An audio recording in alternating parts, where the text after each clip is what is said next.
The restaurant glowed with golden light that evening, the kind that made every polished glass shimmer and every whispered conversation seem more elegant than it really was. The place was one of those exclusive downtown spots where privacy was a promise and money was the silent password. The soft sound of a piano filled the air, mingling with the clinking of wine glasses and the low murmur of wealthy patrons discussing deals worth millions. Yet that illusion of sophistication shattered the moment two small voices erupted from the center table. The twins' cries sliced through the music like glass breaking on marble. Heads turned immediately. People who had spent their lives pretending not to notice anything suddenly couldn't help themselves. All eyes went to the tall man in the gray suit sitting helplessly at the center of the chaos. Daniel Crest, billionaire, investor, visionary, a man who once closed $1 billion acquisition while mountain climbing in Tibet. Tonight, though, he was not that man. Tonight, he was just a father of two heartbroken 5-year-olds who refused to stop crying. He leaned forward, elbows on the table, his face tight with exhaustion. His cufflinks gleamed under the chandelier as he reached for a napkin to wipe his son's tears. "Liam, please," he said softly, trying to keep his voice from cracking. "It's just dinner. Can you calm down for me, buddy?" Liam didn't even hear him. The boy's cheeks were blotched red, and tears streamed down as he kicked his legs against the chair. "I want mommy," he yelled, loud enough that the couple at the next table flinched. His twin sister, Lucy, mirrored his distress. She buried her face in her small hands and sobbed harder. Daniel's throat tightened. He could feel dozens of eyes on him, some sympathetic, most judging. He was the man who owned half the skyline, yet he couldn't control two children. The maitre d' stood near the entrance, his polite smile faltering as though unsure whether to approach or pretend not to see. A waiter passed by, tray trembling slightly, whispering to a colleague, "That's Crest." "The Crest. Should we do something?" "Do what?" "Sing a lullaby," the other muttered, though his tone carried nervous respect. Daniel took a slow breath, rubbing his temples. This dinner was supposed to be normal. The first time in months he'd tried to do something simple with his kids, to sit, eat, and remind them that life could go on after their mother left. But everything about tonight was collapsing. The twins had been quiet when they arrived, shyly clinging to his arms as they walked past the curious stares. They'd even smiled when the waiter brought juice in fancy glasses. But then the pianist had started playing, and something in the melody must have reminded him of Amelia. Because that's when it started, the crying, the trembling, the pleas for a mother who wasn't coming. "Daddy, call mommy," Lucy whimpered. "Tell her to come right now." He froze. Every word felt like a knife. He'd spent weeks avoiding that topic, answering their questions with gentle lies about mommy being away for work, about grown-up things they wouldn't understand. But deep down, even they knew something was wrong. Daniel cleared his throat, forcing a smile that didn't reach his eyes. "She can't come tonight, sweetheart. But Daddy's here. We'll have fun, I promise." Lucy only shook her head harder. "I want her to read me the moon story." Liam's tiny fists pounded the table again, his face twisted in fury and confusion. "You said she'd come home soon.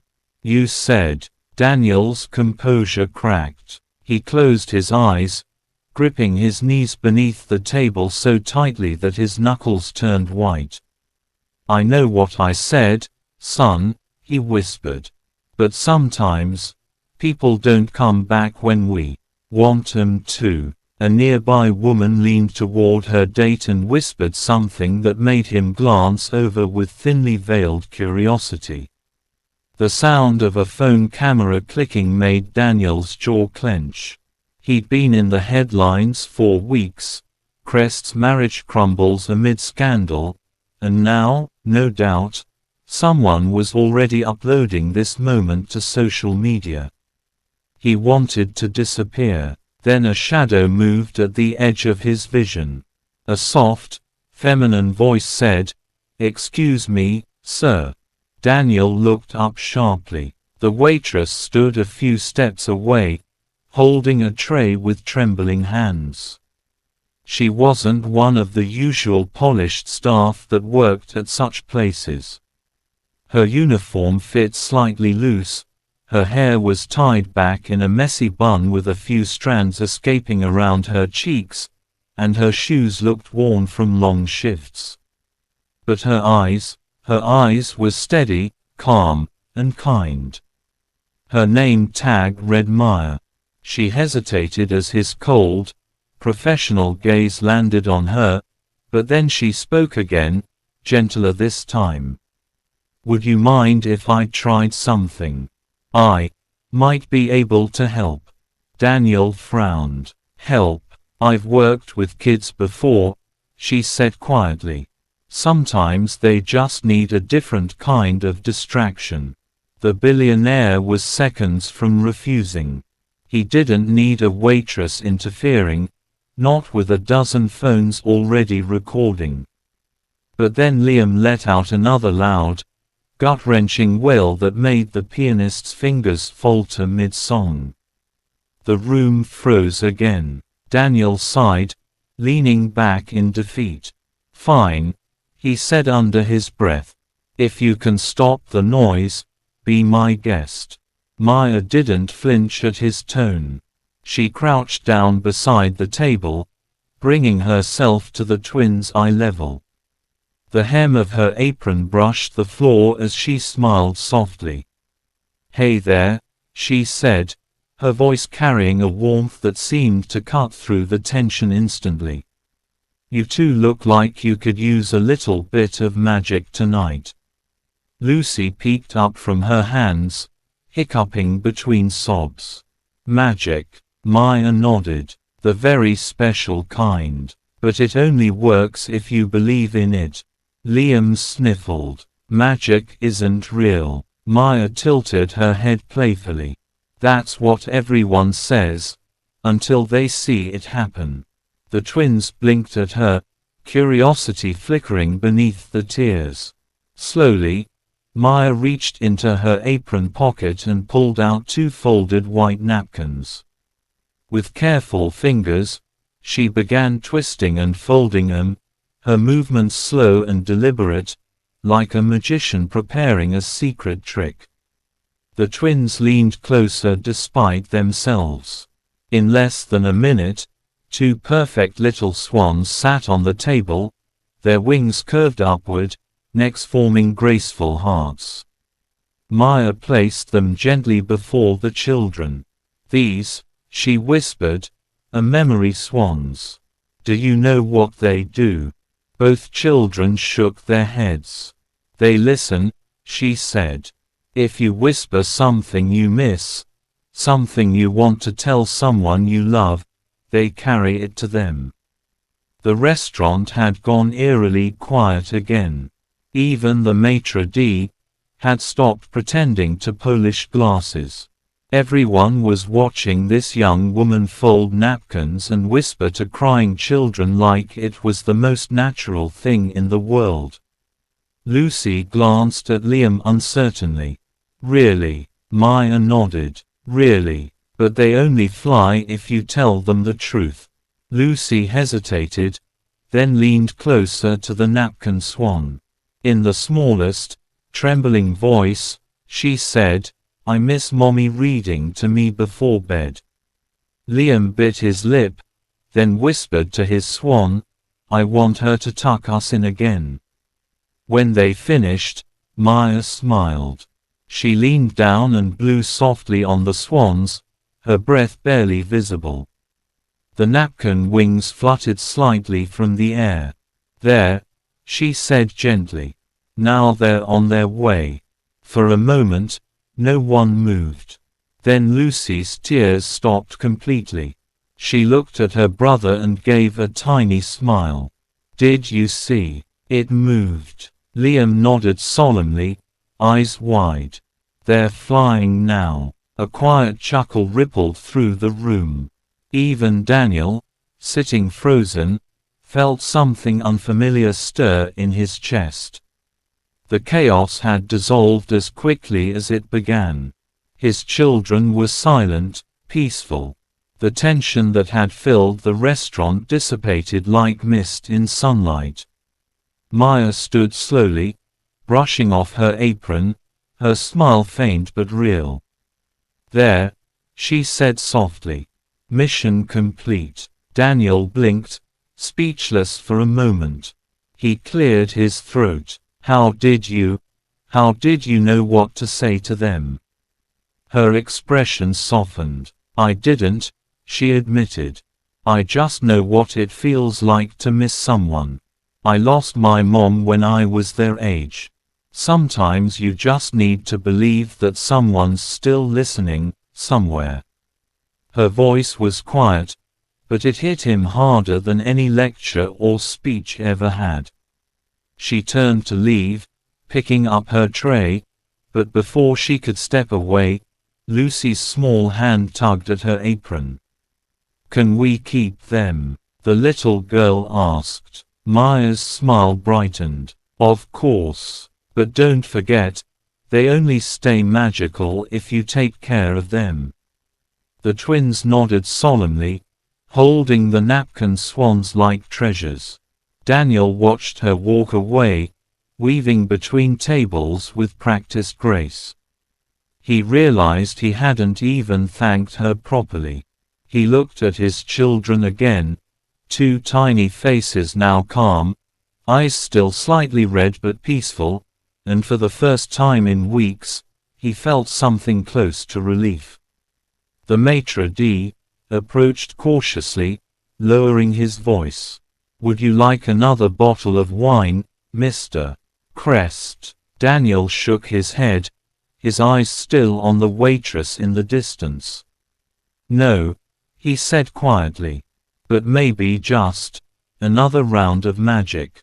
He didn't mean it as a joke, but when the maitre d' smiled awkwardly and walked away, Daniel leaned back and let out a deep breath. The golden light seemed softer now. The piano resumed, gentle and steady, as if the entire restaurant exhaled together. The man who had walked in with two crying children now sat in silence, watching them whisper to their napkin swans and giggle between bites of bread.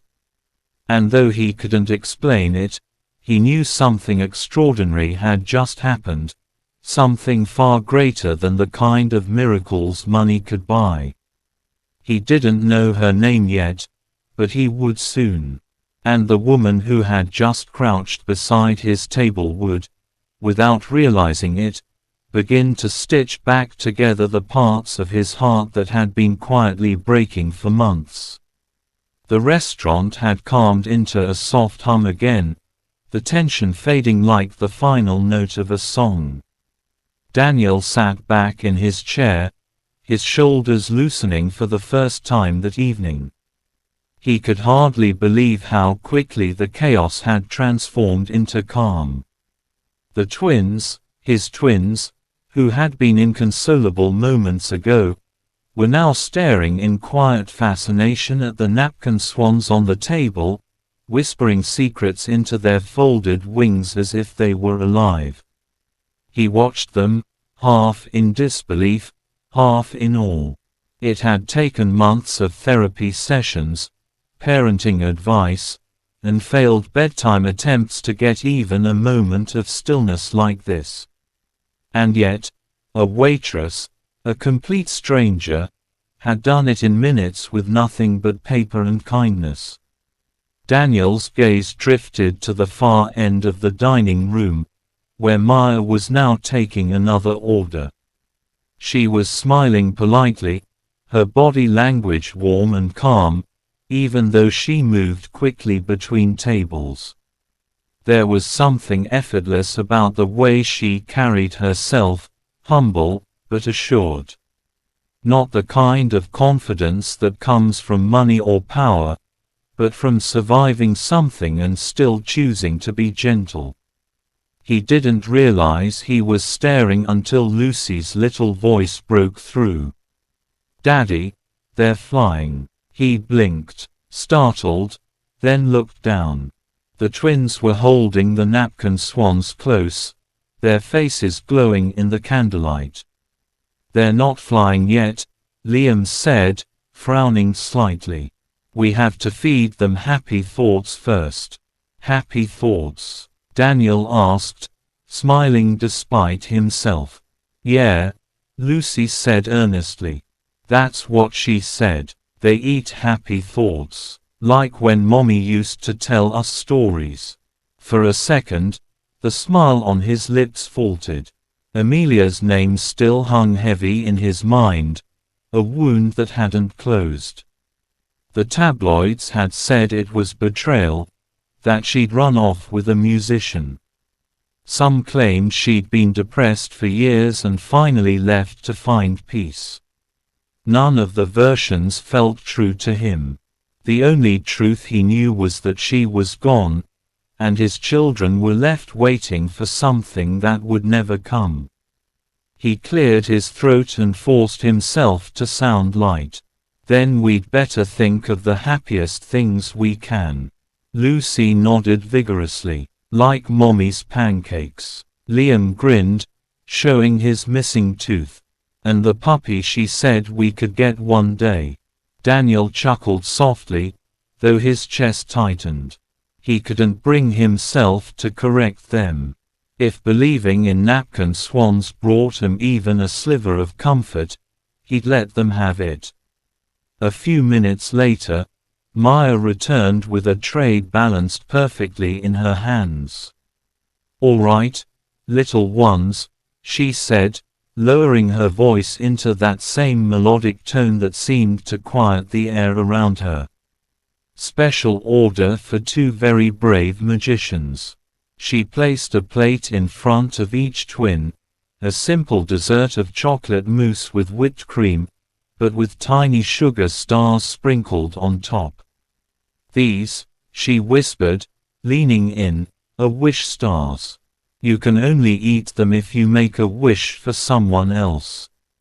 Lucy gasped. "Someone else?" Maya nodded. "That's the secret. When you wish for others, your heart grows stronger."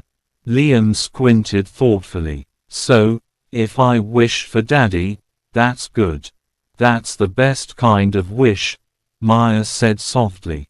Daniel sat back, saying nothing. He couldn't remember the last time someone had spoken to his kids like that, with patience, with imagination, with heart. Most people treated him as fragile, broken pieces of a famous divorce story. But this young woman saw them as children again, ordinary, wonderful, innocent. As the twins dug into the desserts, giggling and smearing chocolate across their faces, Daniel found himself smiling too. He didn't even notice the stares of the other diners anymore. All he saw were 2 happy faces and a waitress who seemed to see through the noise of his world. When Maya finished serving the next table, Daniel gestured for her to come over. She approached quietly, tucking a stray hair behind her ear. "Is everything all right, sir?" "Yes," he said after a pause. "More than all right." He hesitated, unsure how to express what he was feeling. "I don't know what you did, but, thank you. You managed something I couldn't." Her lips curved into a modest smile. They're sweet kids. Just hurting a little. Sometimes, all they need is permission to dream again. Daniel studied her for a moment, noting the faint exhaustion in her eyes, the kind that came from long shifts and quiet resilience. You said you worked with children before. She nodded. For a while, yes. I used to volunteer at a community center. Art classes, mostly. Origami was one of the few things that made the shy ones talk. They'd fold, and suddenly their hands would say what their mouths couldn't. Origami, he murmured. So that's what the swans are. Technically cranes, she said, smiling slightly. But swans sound more magical. He found himself smiling back. Well, it worked. Her eyes softened. You'd be surprised what paper and belief can do. She turned to check on the twins, who were now proudly introducing their napkin birds to the waiter as if they were living creatures. They remind me of myself, she said quietly. After my mom passed, I used to talk to folded paper animals, too. I guess I just never stopped believing they carried messages. Daniel's breath caught. Her tone wasn't sad, it was matter of fact, almost peaceful, but there was something about the way she said it that stirred something deep in him. He wanted to ask more, but she straightened before he could. I'll bring the drinks, she said, her voice gentle but final, and walked away. He watched her go again. There was a weight to her movements, the kind people carried after they'd lost something important. He recognized it because he felt it too. For the next half hour, the restaurant seemed to exist in a different kind of time. The twins laughed. Maya moved between tables, occasionally passing by to check on them, each time leaving a trace of warmth behind. Daniel caught himself wondering who she was outside this place. Did she live alone? Did she still make paper swans at home? Did she know that she had just changed the course of someone's evening, maybe even their lives?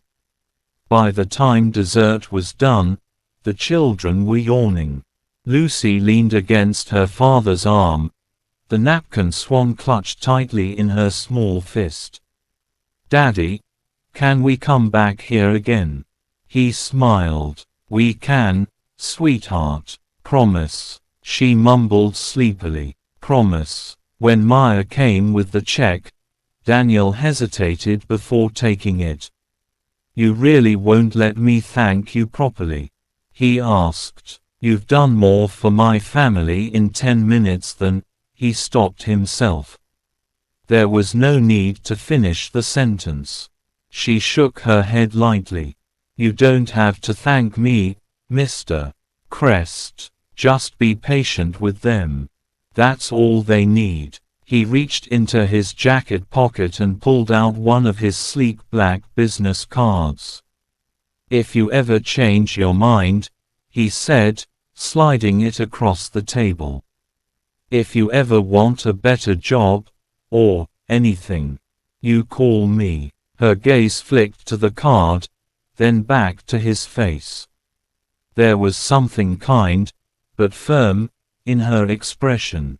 I appreciate that, she said, but I'm not really looking for better. I like where I am. He tilted his head. Most people wouldn't say that. I'm not most people, she replied simply, and for the first time, her smile reached her eyes. Something about that answer silenced him. He pocketed the card again, unsure whether to feel humbled or intrigued. The twins hugged her before leaving, each whispering a secret wish in her ear that made her laugh quietly. When they finally let go, Maya crouched down and whispered something back that made their eyes widen with wonder. "What did you say to them?" Daniel asked as they turned toward the door. "I told them the swans always find their way home," she said softly. He didn't understand the meaning then, but he would later. The night air outside was crisp and cool. As the chauffeur opened the car door, Lucy clutched her napkin swan protectively while Liam carefully placed his in his lap as though it were alive. Daniel watched them in the rearview mirror as the car started moving, two small silhouettes whispering to folded paper birds. It was almost absurd, and yet, his heart felt lighter than it had in months. When they got home, he carried both children upstairs. Lucy was already asleep by the time he tucked her in, her tiny hands still wrapped around the napkin. He bent down to kiss her forehead and felt something catch in his throat. The last time he'd done that, Amelia had still been beside him. He turned off the light, lingered for a moment, then stepped out of the room quietly. Downstairs, he poured himself a glass of water and sat by the window overlooking the city. He thought about everything that had happened, the crying, the chaos, and the sudden peace. He thought about Maya's calm voice, her folded paper swans, the way she spoke to his children like she'd known their pain all her life. He didn't even know her last name. The city lights glimmered below, reflections dancing on the glass, but his thoughts kept drifting back to her. He wondered if she realized what she had done, not just for his children, but for him. For the first time in months, he had felt human again. The next morning, the sound of laughter woke him. He hurried downstairs, half expecting trouble, but stopped in the doorway, stunned. The twins were at the kitchen counter, surrounded by crayons, paper, and tape. On the counter were dozens of folded shapes, crooked, clumsy attempts at swans. "Look, Daddy," Liam said proudly, holding up a misshapen creation. "We're making more magic birds. For other kids who miss their moms too." Daniel's breath caught. The floor was littered with paper, their tiny hands stained with ink and glue, but their smiles were radiant. Lucy pointed at the two original swans, now sitting in the middle of the counter. "We're sending them friends," she said. He stood there silently, overcome by something he hadn't felt in a long time, a quiet, grateful ache. Then his phone buzzed on the counter. An unknown number. He opened the message. It was a photo, two napkin swans placed on the restaurant counter from the night before, surrounded by children's drawings. Beneath it was a single line of text. "Greater than, your kids made other children smile today. The magic's spreading." For a long time, Daniel said nothing. Then, slowly, a smile spread across his face. He looked toward the kitchen, where his twins were still laughing, and whispered, "Thank you, Maya." He didn't know how, but somehow, the unthinkable act of kindness from a stranger had begun to heal a billionaire's fractured world. And somewhere, perhaps behind a counter full of paper birds, a young woman was folding another napkin.